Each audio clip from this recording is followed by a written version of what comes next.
introduce our interlocutor for today. Jeffrey Trimble goes by Jeff. After a career as an international journalist, editor, and media manager for more than 35 years, Jeff came to Ohio State 2 years ago as a lecturer in the School of Communication and in the Department of Political Science. He served most recently as the Deputy Director of the Broadcasting Board of Governors, the U.S. government agency that oversees all U.S.-funded non-military international broadcasting, including the Voice of America and Radio Free Europe, Radio Liberty. Renamed in 2018 as the U.S. Agency for Global Media, this agency's networks distribute content in more than 60 languages to a measured weekly global audience of more than 300 million people. No pressure there. Jeff represented the agency in U.S. government, interagency strategic planning and coordination efforts, including with the State Department, the National Security Council, the Department of Defense, and the intelligence community. He has previously worked at the U.S. News and World Report, 15 years there, positions including assistant managing editor, foreign editor, Moscow bureau chief, Mediterranean bureau chief, and diplomatic correspondent. So he's a perfect host to lead our discussion today on U.S. international media in an era of disinformation. Jeff, over to you. Pete, thank you very much. Hope everybody can hear me all right. Thanks to you, Pete. Thanks to the Mershon Center and the American Foreign and Military Policy Research Cluster for the opportunity to speak with you all today about one of the most potent and impactful, but perhaps least known and least understood elements of America's soft power engagement with the world. And thanks to everybody who's dialed in. I assume, as I said to Pete before, that you've done this in part because it's such a slow news day. There's nothing going on in the United States, right? I did have Lady Gaga and John Legend lined up to open and close for me today, but they begged off saying they were a bit tired after something they'd done yesterday, so you'll have to make do with me and Pete.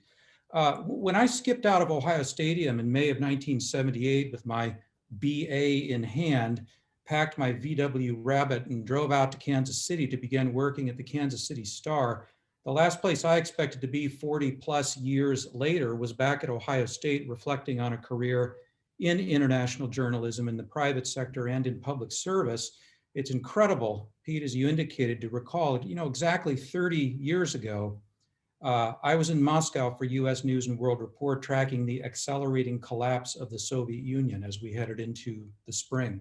I'm really delighted to be at Ohio State, engaged with the students who inspire me every day as we puzzle together about the future of journalism in our society and around the world. So I've organized remarks in two sections and really looking forward to discussions and questions about them.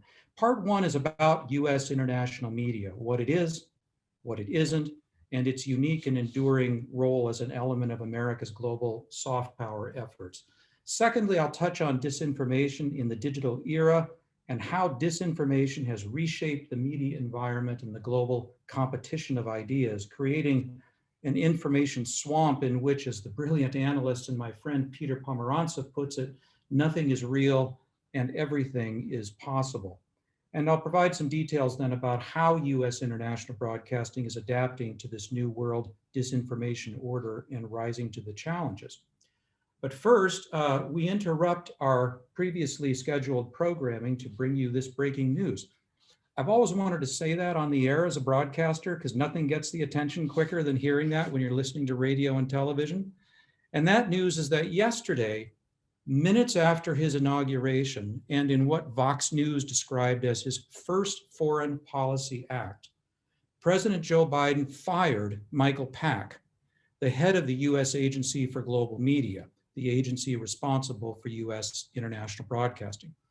Pack, who was associated with Steve Bannon, had been accused of using his 8 months on the job to try to turn U.S.-funded international broadcasting into a pro-Trump propaganda machine.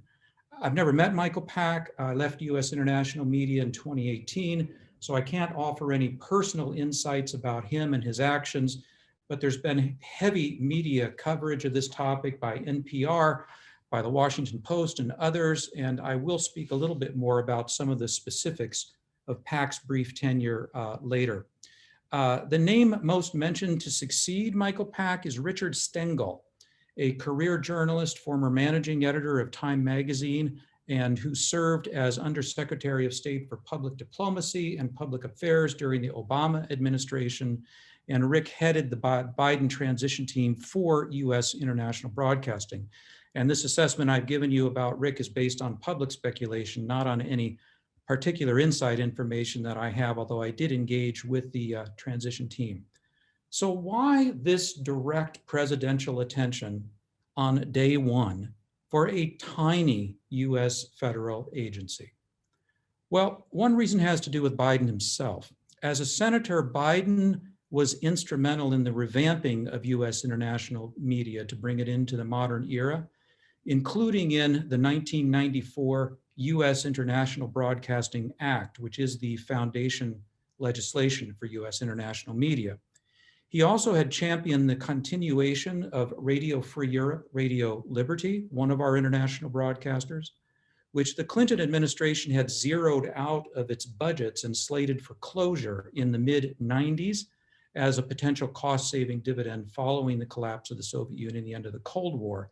And he supported RFERL as an important continuing effort to support the young democracies in the former Soviet Union and in Eastern Europe. And by the way, these efforts also were strongly supported by the leaders of those countries, including Václav Havel in the Czech Republic and Lech Walesa in Poland, who personally lobbied President Clinton to support RFERL, with Havel even offering RFERL to move from its Cold War headquarters in Munich to Prague in the Czech Republic, which RFERL did in 1995 and thereby achieved huge cost savings. Biden's second impetus is because US international broadcasting, now in its 8th decade, always has punched above its weight as an impactful instrument in support of the broad interests and objectives of US foreign policy. That word broad is important, and I'll come back to it, as the connection between independent fact-based journalism, which the Broadcasting Act mandates that our broadcasters do, and US foreign policy interests is easily misunderstood, and it's often misrepresented. And so right up front, and speaking of connections between US international media and US foreign policy, I'll make one right now in the form of a pitch, Pete, for an upcoming event that you'll be sponsoring. So on Thursday, February 4th, you're going to have Nadia Shadlow on the line for a look at how the 2017 National Security Strategy was developed in the Trump administration. And as former Deputy National Security Advisor for Strategy, she was the architect of that strategy. Well, I had the task of shaping the strategy for US international media to conform to the requirements and mandates of the NSS. That's how the process works, folks. Each relevant US government agency shapes its strategy based on the president's lead, and this then cascades down in planning to the operational level. So my job was to shape how US international media would live into this strategy, and this included hosting Nadia at US International Media Headquarters for a long discussion and working closely with her team in formulating USAGM's US International Media's strategy. So everybody tune in on the 4th for what I'm sure will be a great discussion then. The terms public diplomacy and soft power are sometimes used interchangeably. Soft power is about getting others to want the outcomes that you want through attraction, persuasion, and establishing legitimacy. Public diplomacy refers to a political actor's management of its image and the related international environment through communication of culture, of values, and policies to foreign publics. Most international affairs and public diplomacy scholars, and there are some on the line here, so I welcome you speaking up about this, would categorize international broadcasting, the kind done by the United States, as a type of public diplomacy. The terms soft power and public diplomacy also are heard in conjunction with propaganda and disinformation, particularly when they're discussed by actors that are hostile to the United States. So while public diplomacy and soft power, as practiced by the United States, work to establish trust, to inform, and to empower, disinformation, practiced as policy by Russia, China, Iran, and many other countries and non-state actors, it works to disempower, to demoralize, and to confuse.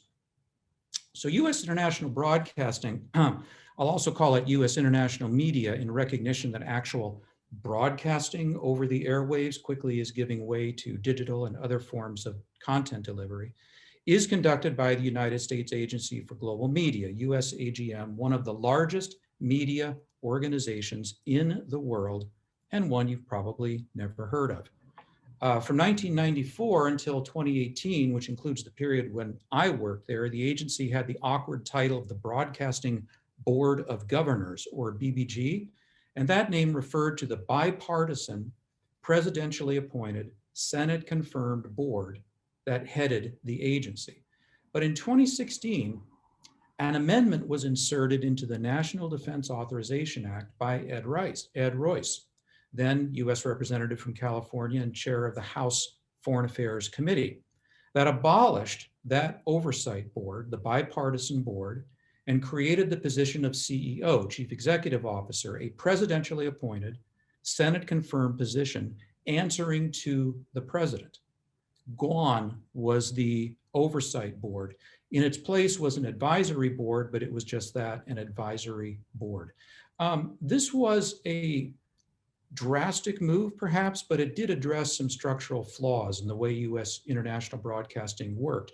And it got little attention, in part because President Trump waited 17 months before nominating Michael Pack, a conservative filmmaker, to the position. And another 2 years went by before the Senate actually confirmed Pack. Pack came into his job in August. He immediately fired virtually every U.S. international broadcasting senior manager, civil servants, not political appointees, the heads of all of the networks of U.S. international broadcasting who had not already resigned. And he filled the corporate boards of the networks, because some elements of U.S. international broadcasting are private companies, not federal entities, filled the boards with Trump loyalists, no bipartisanship, and he made himself chair of these boards. Pack refused to extend visas for foreign nationals working for Voice of America in Washington. This meant that in some cases he was ready, he was prepared to deliver foreign journalists who had dedicated themselves to furthering America's bedrock principles back into the hands of regimes intent upon destroying those principles. At a minimum, these people would have been unable to find work back in these countries. Some would suffer threats, imprisonment, violence, even potential arrest, imprisonment, even death. Well, Pack is gone as of yesterday, and as of today, the Biden administration has gone ahead and removed as well the Pack-appointed head of the Voice of America and put a temporary in, the Pack-appointed head of the Office of Cuba Broadcasting, and other individuals. And their press release today says it's expected that President Biden will nominate a permanent CEO in the near future. So the media organizations that comprise USAGM complement and reinforce one another in a shared mission that's vital to US national interests. The mission of US international broadcasting is to inform, engage, and connect people around the world in support of freedom and democracy. I'll say that again. To inform, engage, and connect people around the world in support of freedom, democracy. That mission statement says a lot, and there's some things that it doesn't say. So let's unpack this. Now I get a chance to quote myself, which is always fun. So back when I was working up our strategy in response to Nadia's NSS, I wrote, together with a terrific team of colleagues at US International Broadcasting, in response to Nadia's call, I wrote this: the BBG USAGM networks advance US national interests and universal values of freedom by providing audiences in closed societies or where free media is not fully established with consistently accurate and compelling journalism and other content that opens minds and stimulates debate. U.S. international media demonstrate to the world values that reflect our society: freedom, openness, democracy, and hope.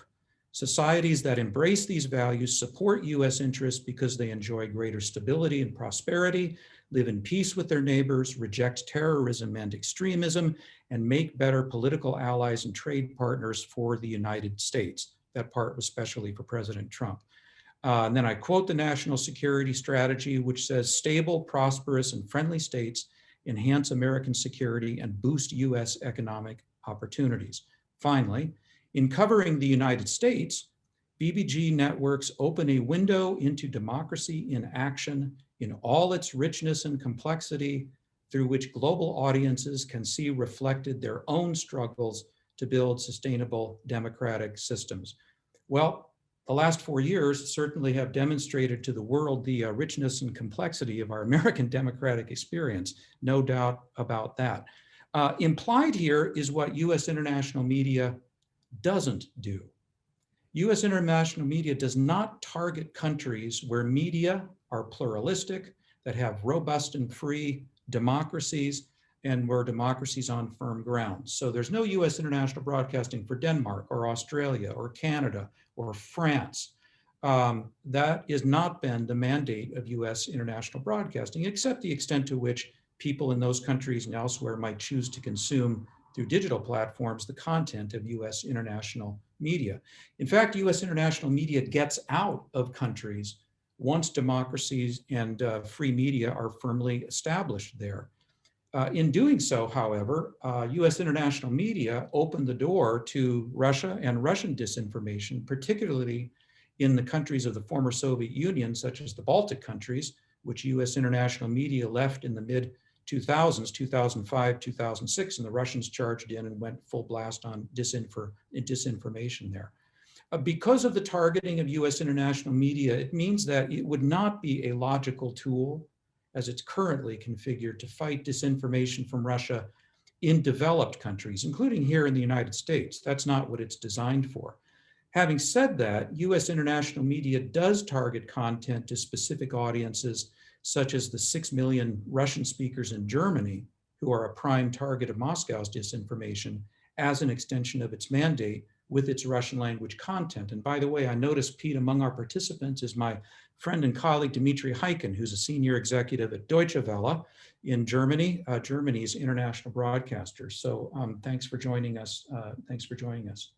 So U.S. international media, as you indicated, connects with 350 million plus people. And that's an actual measured number. That's not potential reach. RT and other broadcasters often point out that they have a potential reach of 1 billion people or something. That's if everybody had their TVs turned on at once and was watching it. This is actual research that's done through in-person interviews, telephone calls, digital metrics. Research can't be done everywhere, of course. For North Korea, for instance, you have to use techniques from Cold War times, such as interviewing travelers or defectors for anecdotal information about impact. And a word about languages. Some have said, in an era of global communications and CNN available all over the world, particularly CNN International, why do you need U.S. international broadcasting? Well, folks, CNN doesn't offer content in 60 plus languages. It doesn't offer content in Swahili or Korean or Russian or Tibetan dialects or Uyghur or Lingala or Macedonian. In fact, from its inception, U.S. international media strove to reach people in language they speak sitting at their kitchen tables. And that itself sends a message of respect for other cultures and for self-determination of peoples, even if it's not a terribly efficient business model for a media organization. The first broadcast of U.S. international broadcasting was in 1942 in the depths of World War II in German. And the first words spoken were, "This is a voice from Washington. The news may be good, the news may be bad, but we will tell you the truth." This contrasts with the BBC, which also tells the truth, but the BBC development model was different. The BBC went on the air in the 1920s, primarily as a tool to reach people in the British Empire in English. Radio was the tool of choice, of course, because at the time, radio really was the only show in town. It was the only way to reach across borders globally and reach audiences, particularly in countries that didn't welcome the broadcasts of US international media and others. And this primarily was shortwave radio, which is a signal that can travel indeed all the way around the world. Today, of course, US international media still utilizes some shortwave, believe it or not.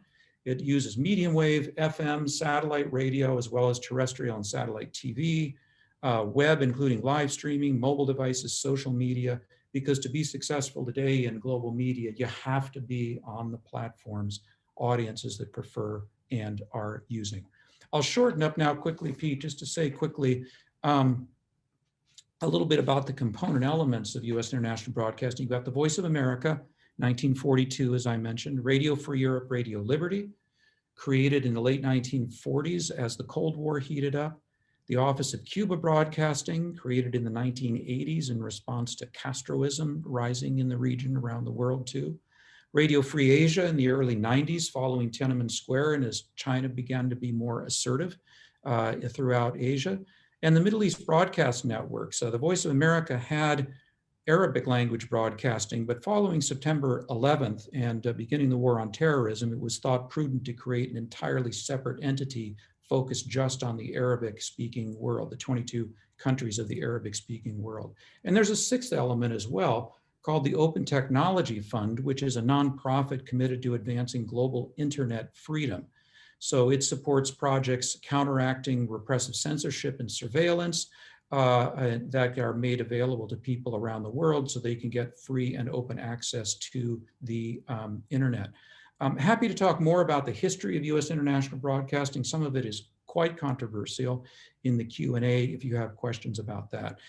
This costs you all about, as American citizens, about $800 million a year for US international broadcasting.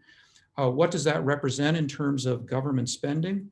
So the overall public diplomacy related budget, the best year I have most recent complete figures for is 2018, was a little over $2 billion.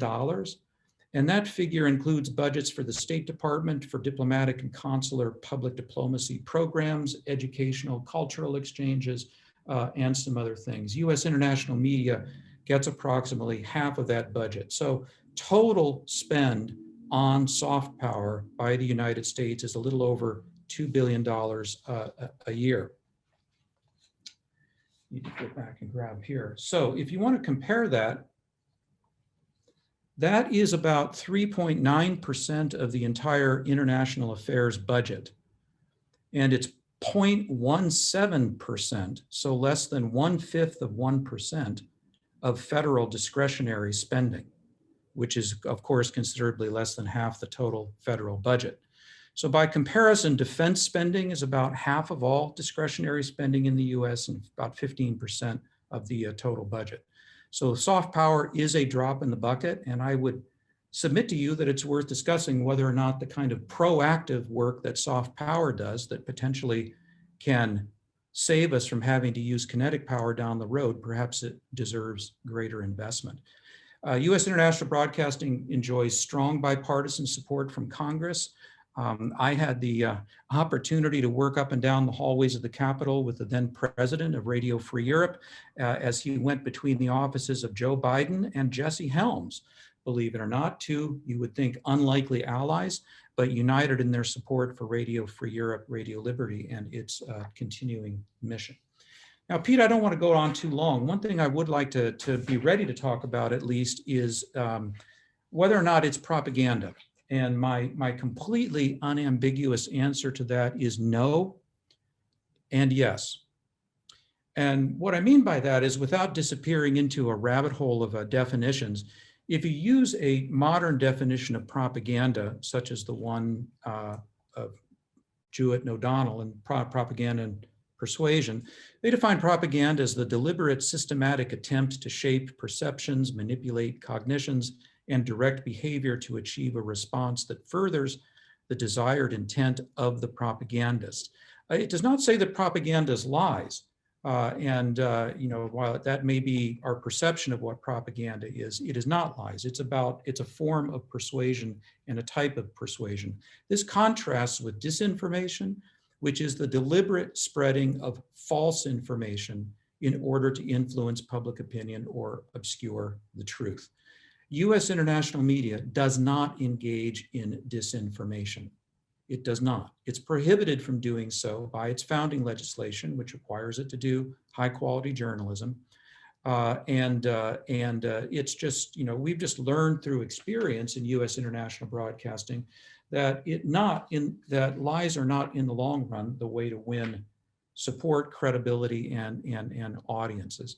The founders of US international broadcasting considered the propaganda issue very carefully and have wrote some really colorful language in various pieces of legislation, including the US International Broadcasting Act, which I've mentioned, and also the Foreign Affairs Reform and Restructuring Act of 1998, which is most noted for having eliminated the US Information Agency. We can talk more about that too in discussion.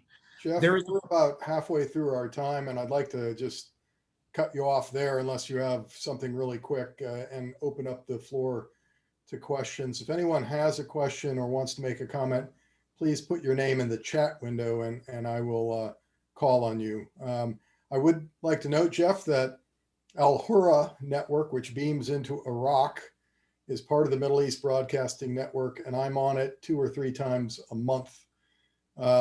One of the nice things I've discovered is they pay you for each appearance. And I have been told that this is because they had trouble getting people to get on these networks, because you don't get any street cred here in the United States for appearing, so that there's a pot of money they can pay honoraria. So if you're ever invited, it's worth your time. The difficulty, of course, is you have to work through translators back and forth, and that can be a challenge. I'm used to it because of my experience in Iraq as a military commander, but it can be difficult at times working through a translator both ways. So how did you find the quality of the journalism and the questioning, that what you were being asked and how you were being handled as a guest? I thought it was, it's been excellent. I mean, the questions, of course, have span the gamut of what's going on. But what they really, I think, try to convey to Iraqi audiences is, how does the United States and US leaders think about what's going on there? How do they think about what's going on vis-a-vis Iran, for instance? And they bring in independent experts like me, and they don't tell us what to say. We just, opine. And but that gives the Iraqi people maybe a different viewpoint than they're getting from Al Jazeera or Al Araqiya or whatever networks they're watching over there. So there is built into the legislation what the journalists refer to as a firewall, and that is that the US government officials are prohibited from interfering with content and news coverage. So when I talk about being involved in the interagency process and strategy planning, I'm talking about an agency level connection and not reflecting what it is the journalists do. The journalists are just meant to do what they do, and they're not directed to do so in any way by the US government. They have to answer for what they've done afterward. If a member of Congress or the administration doesn't like something he or she's heard on the airwaves, we certainly have to answer for that. But there is a ban, it's prohibited for US to interfere. In my 20 years, it was never really an issue. I never had any serious attempts by US government officials to interfere with our content. A good example of what they want. They wanted me on air actually 2 days ago with 25,000 troops in the capital, making DC look like the green zone in Baghdad, and they wanted my take on that. Unfortunately, I was teaching at the time that they wanted me on, so I wasn't able to do it. But they would have asked me, well, what is, given your experience in Iraq, what do you think about what's going on in DC and the use of troops to protect the capital? And I would have made comparisons with my time in Baghdad, which would have been, interesting, I think, to the Iraqi people. I would have also noted that there was a peaceful transfer of power regardless. eventually, after an attempt at not making a peaceful transfer of power. What a story for the Voice of America in particular, part of whose job is to tell America's story to the world in all of its richness. And as I mentioned, it's been a pretty rich last 4 years. So telling that story in a free and fair way and all the wrinkles and aspects of that has been a pretty remarkable achievement, I think, of U.S. international broadcasting, that they have been able to do it without interference. The Trump administration has been a challenge, of course, but the president himself gave a number of interviews to VOA while he was in office, including to Greta Van Susteren, who joined VOA and does a program for VOA regularly on their English language programming. All right, Jerry Hudson, you're up. You're also muted. You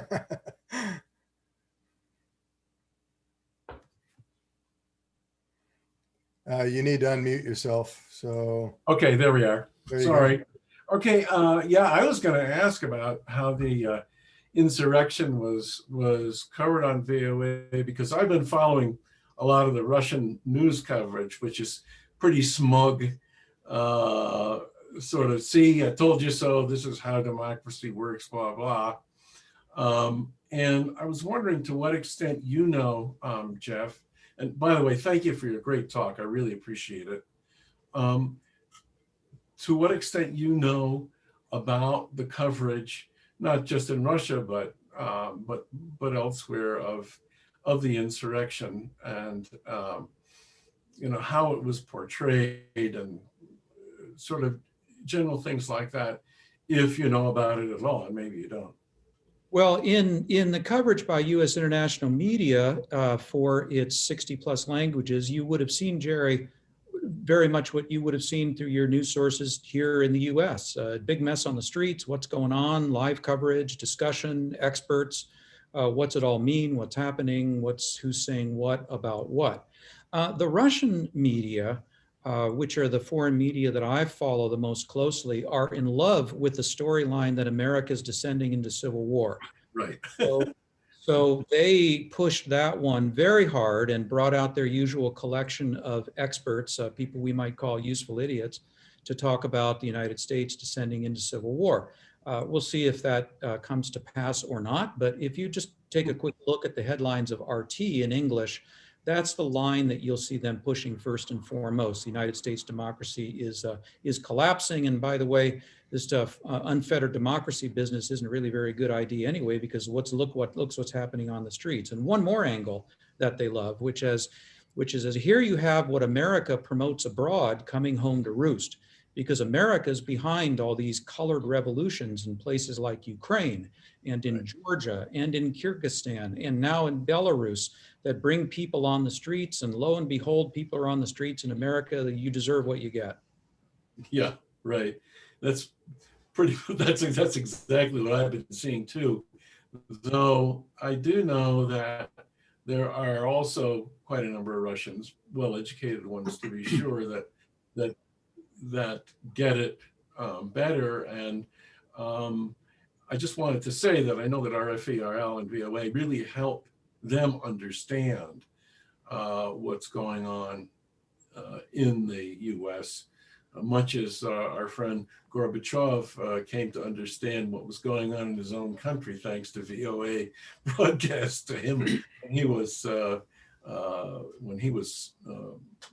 I guess, sequestered in southern Russia by some of the coup plotters. If there's time later, I'll tell a quick anecdote about Václav Havel, but I'll kick back to other questions first. Okay, John Mueller. Yeah, Jeff, you talked about the process being impactful. Would you explain that more? I mean, what has happened because of this? It wouldn't have happened otherwise. Sure. And the report you sent out basically talks about how much money is being spent and where it's being spent, but it never answers the question, is it worth $2 billion plus per year? Yeah. So to be clear, the U.S. international broadcasting piece of that's about 800 million. So measuring impact is a challenge, no question about it. Over the last 5 years, U.S. international broadcasting has developed an impact model that consists of about 30 variables. And John, I'd love to send you a link to it. It's public and it goes into them in great detail. The home run of impact is where you can demonstrate an action taken by a government directly as a result of a story that you did uniquely. And these actually can be kind of good news stories. Something is brought to the attention of government officials in Afghanistan about a housing crisis somewhere in town, and the government officials respond to that and do something about the housing crisis. So there's a specific reaction to something that US international media distinctly or uniquely has reported. Pickups in local media, stories that originate with US international broadcasting and then are further propagated by media in the countries to which US international broadcasting targets its content, are considered measures of impact. And you have these happen even in more repressive regimes, sometimes without citation of the source, but even in China, you'll see pickup now by media outlets, and certainly quite a lot in social media, of US international media. So again, there's a full range of variables there that they look at. The kind of three basic things you're interested in are, first, do you have an audience? Because if you don't have an audience, you can't have any impact. So initially, is anybody consuming this content or not? And interestingly to me, that really is the one criteria BBC uses to measure impact. How big's the audience? Full stop. We don't think that's enough. We think it has to go beyond that. So the second basic thing is, do you find the content credible? Do you find the content credible? So that's a key question in the research, because if you find the content credible, you're more likely to come back to it and to continue to consume it. And also traditionally, the research asks about whether or not people who have consumed US international media content feel that they're better informed about the United States and its policies.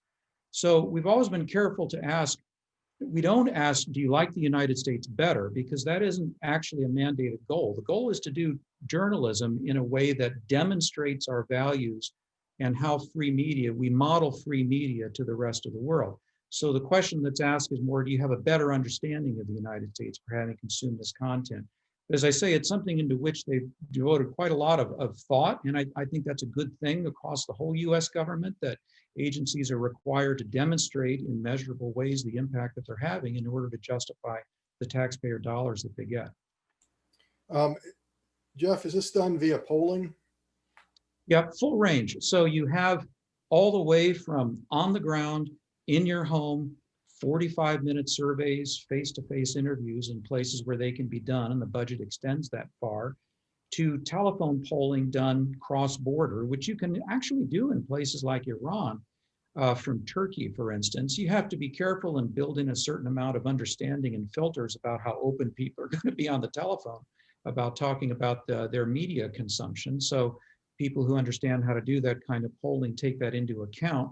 And also you have to rely, particularly for the more challenging targets, on digital metrics, and also on things that I mentioned, techniques developed back in the Cold War. You go to China, you go to the Chinese side of the border with North Korea, and you interview people from North Korea who've come across the border to sell things or buy stuff, and you ask them about their media consumption, if they've ever listened to anything. And that's challenging research to do, but that's really, that kind of anecdotal stuff is about the only thing you can get about those societies.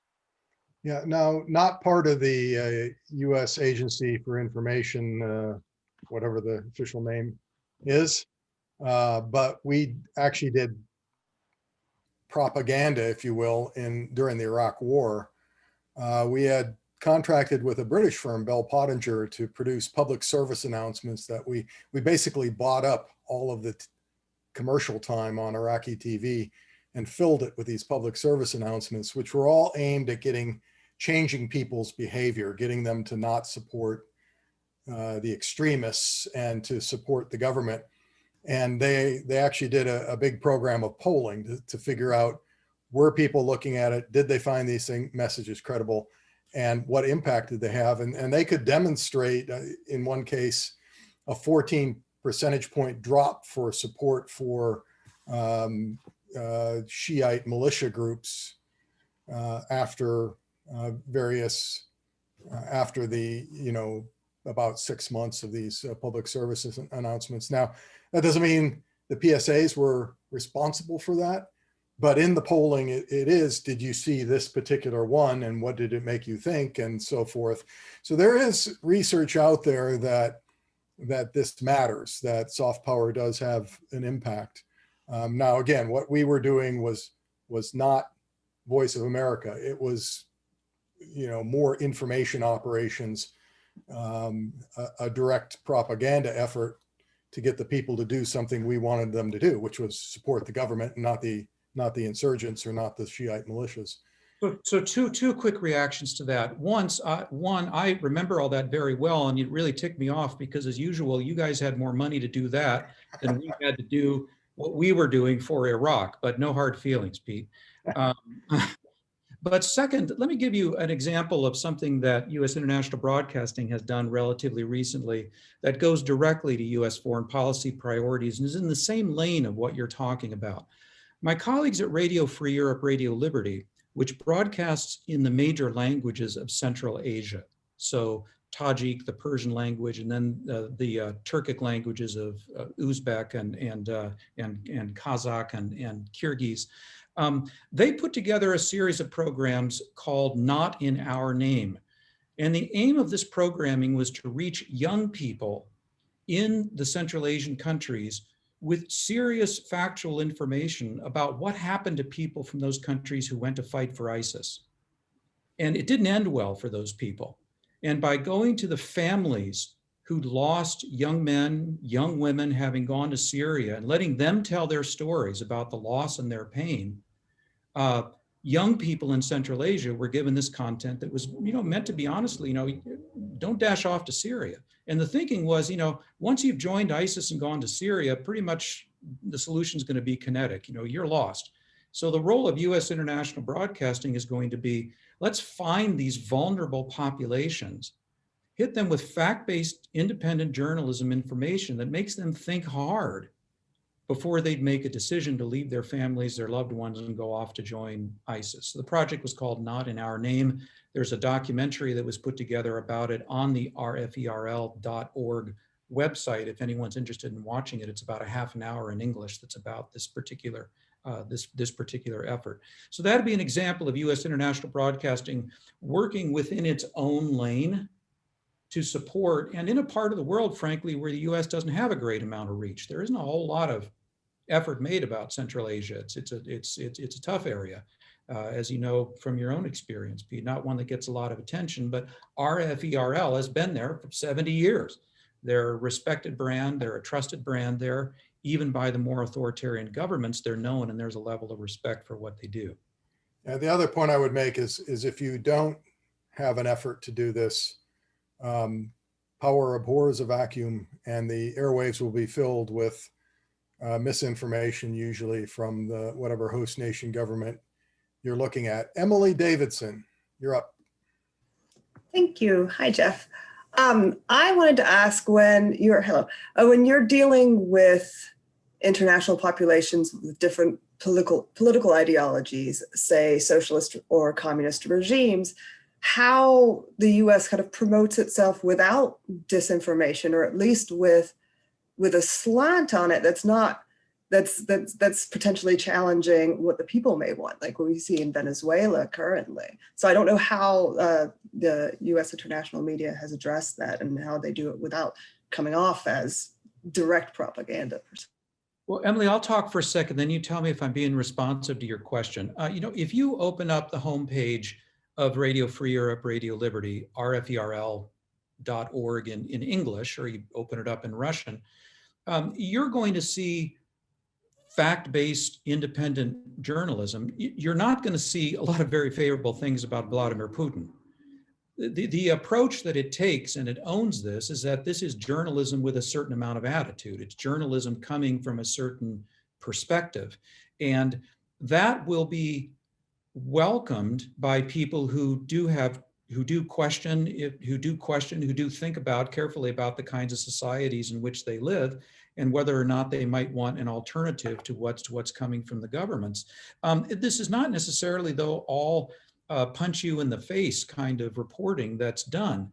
If you look at one of the more successful projects of US international broadcasting in recent years, the so-called current time channel, in Russian, Nastoящее время, which is a play on words, which is done by VOA and Radio Free Europe, Radio Liberty, 24/7 Russian television and digital stream. There's a lot of reporting in there that would be seen as by viewers in Russia as being positive. One of the themes they pursue is ordinary people doing extraordinary things, which sends a kind of a message of empowerment to individuals. It might be some guy in Novosibirsk whose whole mission in life is to make sure that there are strips of grass put in along streets so you don't have to walk through mud when you cross the streets. I mean, honest to gosh, they might do a story like that. So you'll find this subtle and complicated mix of programming, some of which would be perceived to be antagonistic by audiences in the countries, but not all of it. Some of it is going to pull people in. It's going to offer a different perspective on their cultures. In some cases, cultures that are denied to them by their governments. Programming to Iran includes a lot of good contemporary music being done by Iranians in exile, the community in Los Angeles, for instance, and beamed into Iran because that kind of music isn't allowed by the Iranian authorities. So it's a kind of a message of freedom that's not available ordinarily to people in Iran that helps to draw audiences in. Is that partly responsive, or am I missing the point here, what you were asking? I think a lot of it, what I'm asking is how anti-communist and anti-socialist messaging coming out of the United States doesn't have that slant, if that makes sense. Well, you're going to have, in responsible programming, you're going to have alternate views represented. U.S. international broadcasting, in a moderated context, welcomes contrary views. It welcomes people defending actions by Putin, defending Russia's actions vis-a-vis Ukraine and Crimea and Eastern Ukraine, for instance. That can be, and it should be, a part of the discussion. The danger zone gets to where if you can't just give an open microphone to those perspectives to let them say whatever they want. These kinds of discussions have to be carefully moderated. So if you're going to have somebody on from the Taliban, for instance, in programming to Afghanistan, you better be darn sure you have a good moderator who is hitting that representative of the Taliban back with the right kinds of questions, with the right kinds of context, to make sure that you're not inadvertently giving an open microphone platform to extremists to press their views. And this, frankly, is a thing I most often was called up to Capitol Hill to explain. Some member of Congress would call me up and say, what the hell, US taxpayer money went to put the Taliban on the air? What the hell is the matter with you people, really? And I would have to explain this journalistic mandate and go through the coverage and explain how it was being properly contextualized and handled by the broadcasters in order, in part, in fact, to gain credibility. And Pete, to the case of Afghanistan, Radio Free Europe, Radio Liberty frequently gets the first call from the Taliban to claim credit for something they've done. So there is a journalistic kind of relationship. The second call RFERL makes always is to US military commanders or whoever can respond to be sure that their perspective on whatever's happened gets out there. But you will find a pretty rich, vibrant, open sort of media environment discussion. It's not just punch you in the nose anti-communism stuff. It doesn't come off that way in the way that it's executed. And it's a subtlety that they've built an expertise in doing over over decades. And it might be good to point out here that in wartime, at least, there's another component, information operations, where you can be much more slanted in what you're putting out. But there is a firewall between that information operations conducted by the US military and what's happening in the Agency for Global Media. Yeah, we even, Pete, were careful. There were times when we were able to utilize US military broadcast assets, usually airborne, for some of our programming into conflict areas. But there always was a memorandum of understanding that the frequencies on which our content was carried would not be used by the military, so there wouldn't be confusion about that kind of messaging and about the independent roles. So that was part of the partnership that had to be worked out across the interagency process to make sure that that could get done. In Iraq, we had a lot of conversations to make sure that we never violated that firewall. There was a lot of concern about that. I think, personally, I think we did a great job. Joe Steve. Hey, thanks, Jeff. Yeah, I'm really enjoyed this. So I have a question kind of about the, maybe I call it the grand strategic trade-offs of what you're talking about. I think one of the big tragedies or ironies of American foreign policy since the end of the Cold War is that a lot of the things we've done in terms of soft power or public diplomacy that we feel are kind of innocuous and disinterested are seen by the target nations as undermining the government or as a form of propaganda, right? Or acting against the interests of the state, of those states. Mhm. You can think about support for dissidents, support for NGOs, information that might contradict official state propaganda, right? One thing that always comes to mind for me is like Victoria Nuland going out into Maidan Square and milling about with the protesters, right? That was pretty innocuous to her and to us, but to Putin that was seen as a huge threat, right? So I'm curious as to, I think you did a really good job explaining the benefits of public diplomacy and soft power in U.S. international media. How do you factor in these potential trade-offs or this potential negative side of that from like a large strategic perspective? Yeah, Joe, great question. I always felt a little bit lucky compared to others, particularly my State Department colleagues involved in public diplomacy, because they were really stuck by this problem. If by participating in an exchange program that brought you to the United States and taught you about American society, showed you how things work in the United States, you then as a young person go back to the country you come from and probably get tossed in jail or something because you're seen to be an American spy. I mean, that's the big problem for people practicing public diplomacy in that particular area. It's a different kind of problem for US international broadcasting in that in order to connect with local audiences, you want to the extent that you can to be on the ground locally reporting the events that are taking place there. But if by doing so, you're putting journalists and contributors in danger, you have to rethink it. You have to think about the extent to which you want the exposure on the ground for what you're doing and look instead at having to have a kind of a standoff approach where you're delivering entirely from outside. Radio Free Europe, Radio Liberty faces this problem in Russia literally today. There is a story in the New York Times. The Russians have continued to tighten the screws on RFERL's operations in Russia. They tend to do this through legislation.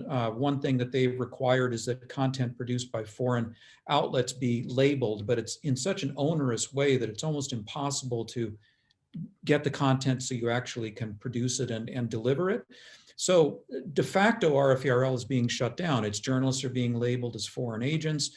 So a very robust reporting presence that's been on the ground since 1993, well, actually longer than that on the ground, but formally sanctioned by President Yeltsin in 1993, is very much in the process now of being shut down. So RFERL will be denied the ability to do the local reporting and will have to do it from a standoff distance, which makes its job more difficult. It's like going back to Soviet times. Okay, we have two more in the queue, so we'll keep the answers to about 3 minutes. Rick Herman.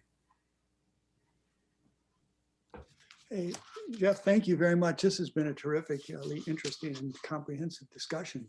Thanks, Rick. I want to ask you sort of about what kind of review there is of the broadcasting, because it seems to me you're really describing a difficult needle to thread.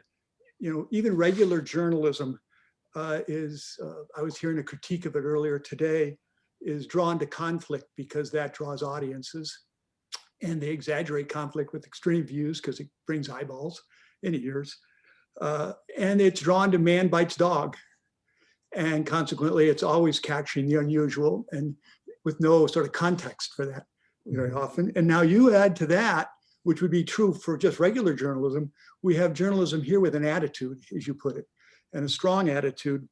And, you know, I've been watching in a little study, I've been doing the Washington Post and the New York Times coverage of Russia, which you and I share a big interest in.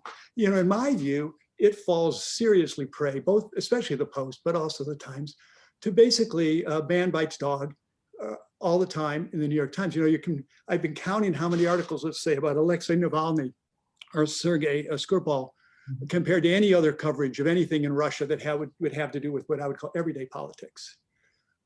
And it's just dwarfed, or maybe Russian behavior in Syria. And I understand why they're doing that, but it isn't what I would call balanced and fair-minded journalism. It's journalism with a real attitude.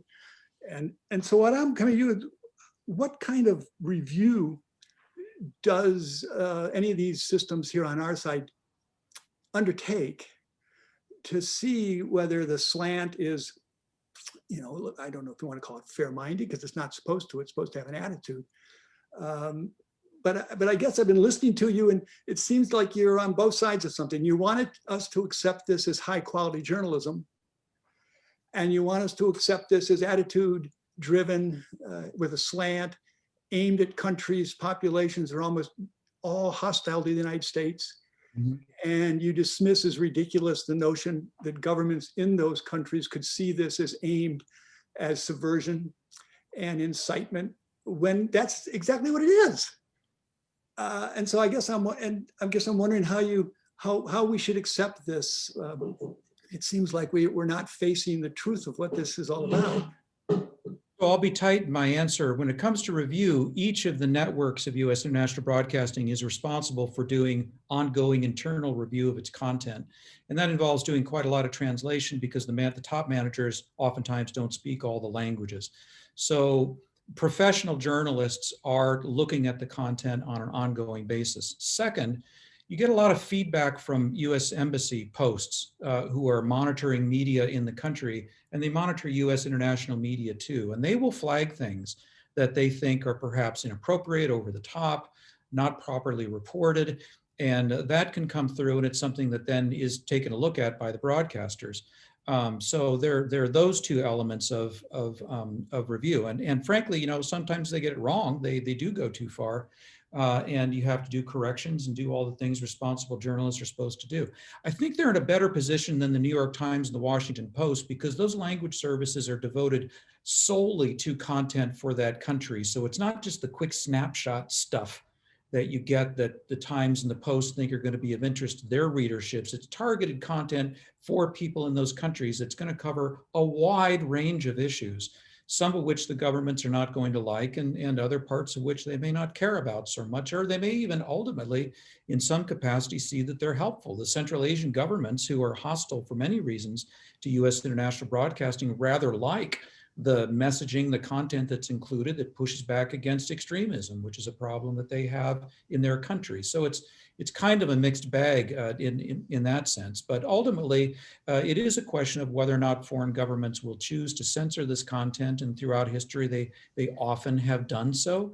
People have continued to seek it out anyway and get access to it. I mentioned Václav Havel, for instance, and others who ended up being change agents in their society. So it's a big world. It's a mixed picture going across it. But in terms of reviewing and monitoring the content, there are ongoing efforts to make sure that it conforms to high quality standards, which is not necessarily sensationalism. And final word, just about attitude.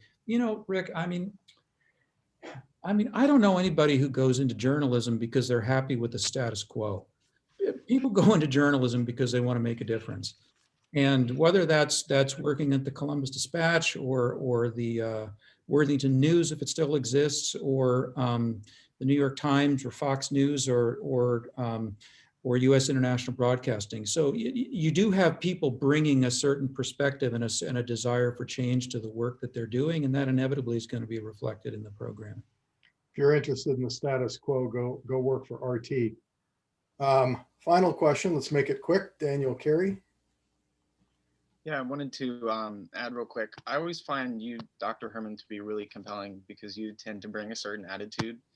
So I always found you to be very compelling because of that. But I wanted to ask a question in reference to the title. It sort of sounds like USAGM versus a disinfo world, as in the USAGM sort of represents like a truth world, and then there's this bipolar disinfo world. And so I wanted to ask, like, what do you see has the advantage right now in sort of like an offense and defensive sense? There's the saying that a lie travels faster than the truth, and this kind of idea. So in the long run, what do you think has the advantage in that kind of sense? So disinformation, and you're quoting something that Mark Twain either said or he didn't, depending on whether you think it's disinformation about a lie getting halfway around the world before the truth gets its boots on. The problem with disinformation is that the word that always comes before it is countering. And by definition, if you're always countering something, you're always on the defensive. So the challenge with disinformation, to which I think the world, broadly speaking, in journalism has not adequately risen, is how to get on the offensive against disinformation. U.S. International Broadcasting, I'll just read the topic headings, has done 7 specific things to try to get on the offensive. Increase the production of unique and compelling content for the affected markets and populations, distribute that content efficiently, enhance and expand cooperation with other broadcasters, reporters, civil society, expand fact-checking where appropriate, expose disinformation campaigns, promote codes of ethics and high journalistic standards, and continue to invest in circumvention and privacy tools for people who need them. So this is the way U.S. International Broadcasting and its current strategy is seeking to try to get out ahead of disinformation instead, so that we won't be talking about countering it, we'll be on the offensive.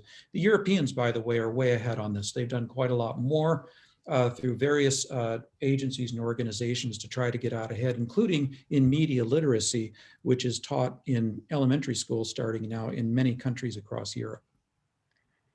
Well, Jeff, we'll have to end it there. Thank you for informative and interesting talk. And thank you all for attending on behalf of my colleagues at the American Foreign and Military Policy Cluster.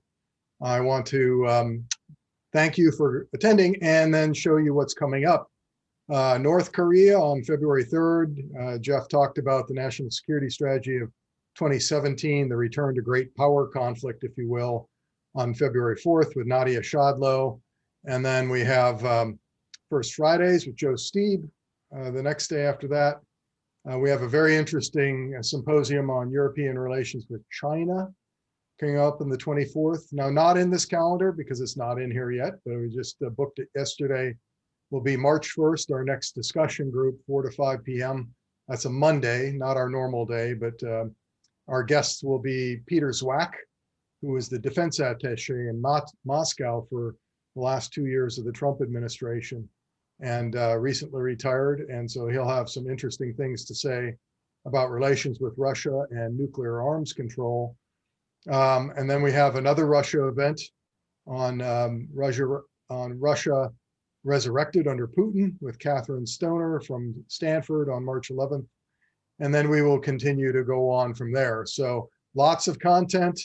And we hope you can attend as many as you can. Otherwise, have a great weekend.